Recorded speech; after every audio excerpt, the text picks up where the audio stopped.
Hello viewers, welcome in this part 2 of the unboxing and test for the ZTE AT&T Avail 2 smartphone. We've connected it to power source and we're just going to tap the power button and see that it shows the charging indicator on the LCD screen. This is great because we don't have to keep an eye on LED. We just look at the screen and tell that it is charging. Let me just try to power it on. And it looks like we got the AT&T indicator on the LCD screens, so it should be coming up. Usually on Android phones, the first time you power up is going to require some setup, and the setup process might actually take some time. Let's see if it does so here, and if it does, we will try to skip through it quickly without entering the full details into the phone. So let's wait for the setup screen, which just showed up, and we're going to tap start. And usually on Android phones, the setup takes a little while. You need to configure a lot of items. So we might step through this quickly and enter some quick data into the phone that isn't necessarily the data we want for activation of the device. So as we wait for this thing, we will talk a little bit about what we're going to do in this video. We want to evaluate the screen quality. We want to evaluate the sound quality of the phone. We already know the phone's very lightweight. The size will fit in your pocket. So that is a good plus. It has a removable back cover. You can change the battery as needed or add a micro SD card in the phone. Alright, now it's asking us to insert the SIM card.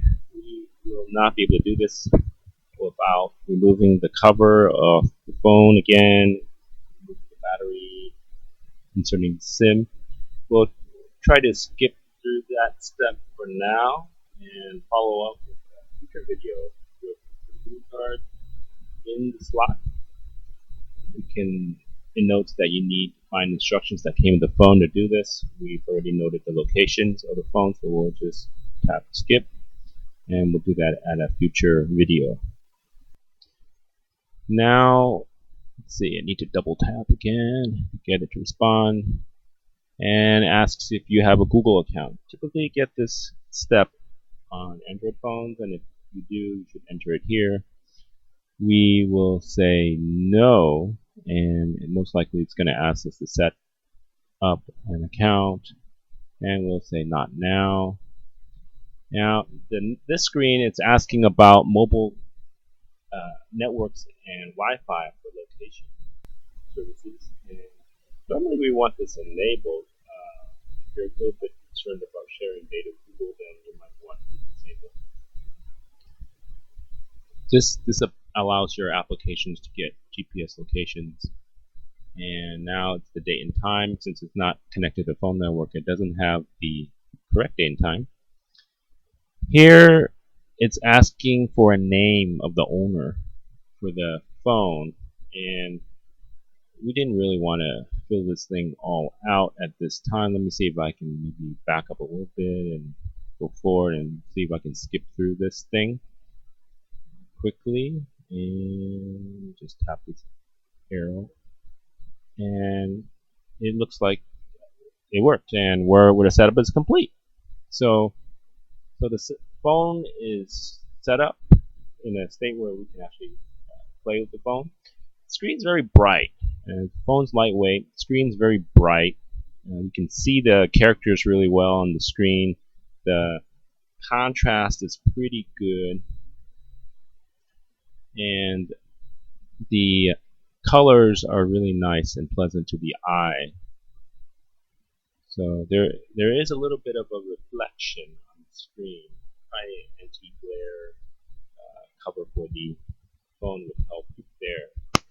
Now it also goes through some of these Android tutorial stuff which let's just tap OK. It has a number of different icons and for apps that are included. You can see some AT&T specific apps. There are some apps related to third parties here.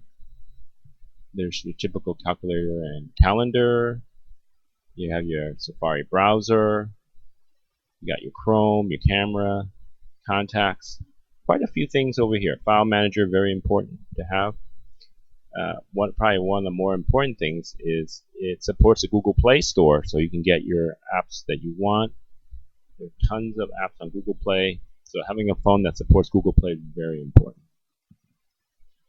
So you get a wide selection of apps.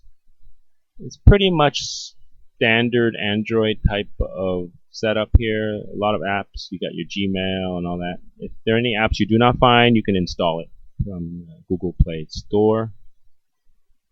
And this is a very nice phone for the speed. You know, you have your back button, which is standard Android location. Samsung would like to reverse it and stick it on the right hand side. You got your home button in the center. And the menu button is over on the right over here. So your typical Android configuration for the buttons. And very responsive buttons that react very well to the touch. Again, a nice small phone, bright screen, and the responsiveness is generally reasonably good, and the speed seems to be reasonably good. We would have to connect it to wireless network if we want to do anything more strenuous in terms of a performance test on the phone. So there it is, the ZTE AT&T Avail 2.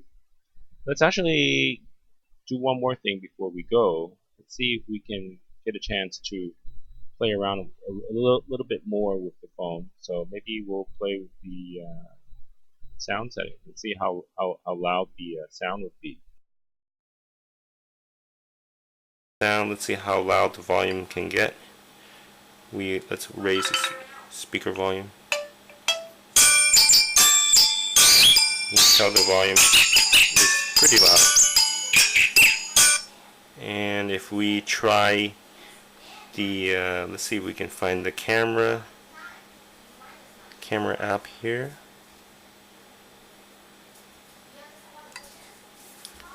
And here's the camera app.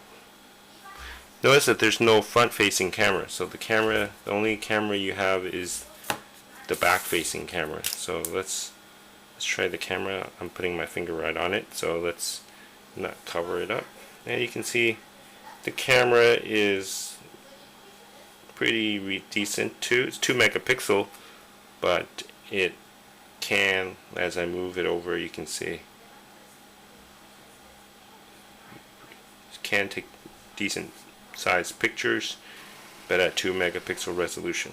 So not a bad deal for such a small price, and if you're interested in the AT&T plans.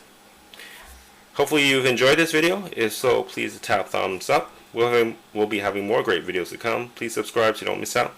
Thanks for watching. We'll see you next time.